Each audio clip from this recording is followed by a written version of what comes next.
How to start a laundry business here in France? Naisip mo na bang magtayo ng business dito sa France? Kung oo, bakit hindi mo subukan ang laundry business? Practical ito at laging may demand. Lalo na sa mga cities tulad ng Paris, kung saan marami nakatira sa apartments na walang sariling washing machines. In this video, ituturo ko sa inyo step by step kung paano magsimula ng sariling laundry business sa France. Kasama na dito ang legal requirements, setup tips at kung paano mag-succeed. By the way, I'm Yang Santiago, OFW here in Paris, France at isa ding negosyante. Alam niyo ba, noong nakatira pa ako sa dati naming apartment, wala kaming washing machine sa loob ng bahay. Bawal kasi dahil masyadong malihit yung lugar. Kaya lagi kaming naghahanap ng laundry machine para maglaba. Ang hirap minsan kasi maraming laundromat ang maagang nagsasara at late natatapos ang trabaho ko. Kaya madalas hindi ko nagagawa ang laundry. May point na naisip ko, what if magtayo ako ng 24 hours na laundry business? Parang ang laking tulong nito sa mga katulad ko na busy at hirap mag-adjust sa oras. Pero dahil sa sobrang busy ko rin ngayon, hindi ko pa kayang i-push ang idea na ito. Ngayon, nakalipat na kami sa mas maayos at mas maluwag na lugar.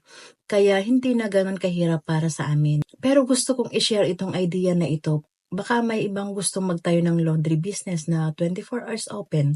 Baka ikaw yun. If you're considering it, I'm here to help and guide you through the process. Number 1, research the laundry market in France. Know your audience. Para magtagumpay, kailangan mo munang intindihin ang target market mo. Sa France, ang laundry business ay perfect sa individuals, families, students, at pati na rin small businesses tulad ng restaurants o hotels. I-explore ang area kung saan mo balak magtayo. Tingnan mo ang ibang laundromats para malaman kung ano ang services nila at paano ka magiging unique. Location matters. Pumili ng location na may mataas na demand. Tulad ng urban areas na maraming apartment dwellers o malapit sa universities kung saan maraming students. Step 2. Choose your business model. Ito yung mga types of laundry businesses. Self-service laundry, labare. Ito yung coin-operated machine na pwedeng gamitin ng customers mismo.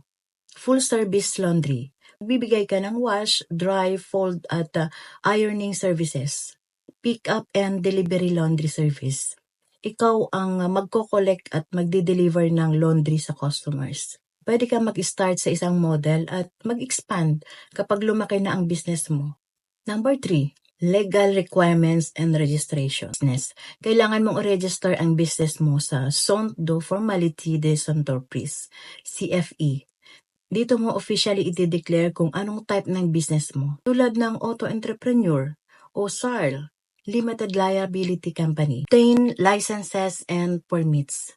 Mag-apply ng business license at mga local permits mula sa Mairie o City Hall. Lalo na kung magtatayo ka ng physical laundromat. Siguraduhin kompleto ang health and safety certificates mo tulad ng proper ventilation at waste disposal system. Tax applications.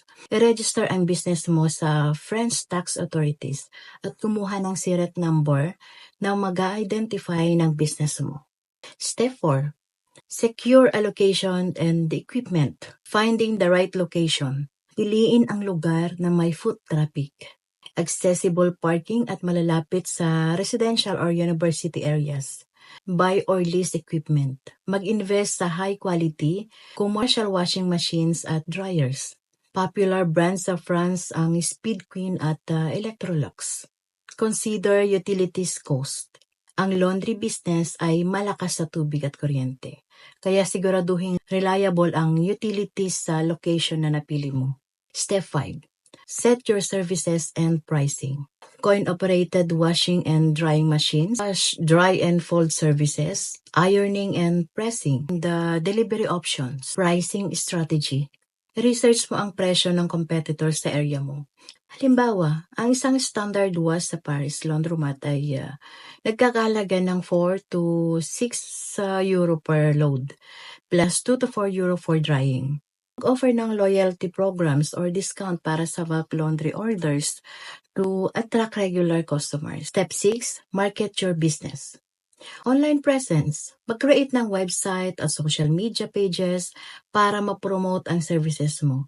I-post ang schedule, pricing at location mo.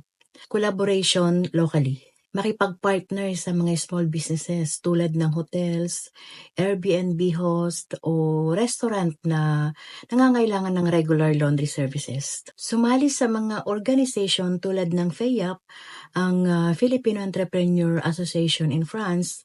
Ang FEAP ay isang supportive community ng mga Pinoy entrepreneurs na nagtutulungan para mag-grow ang businesses nila. Dito ka makakahanap ng connections, advices, at even collaborations.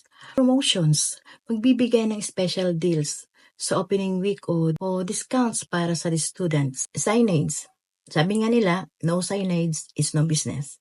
Siguraduhin malinaw at attractive ang signage ng laundromat mo para mapansin agad. Starting a laundry business in France is not just about providing a service. It's about solving a real problem. Naniniwala ako na kung may determination ka at passion to help others, your laundry business can create a big impact in your community. With proper planning, this could be your big step towards success. Kung may tanong ka or gusto mong malaman ang susunod na steps, comment below. Don't forget to like, share, and subscribe para sa more business tips. Salamat sa panonood and good luck sa inyong laundry business journey.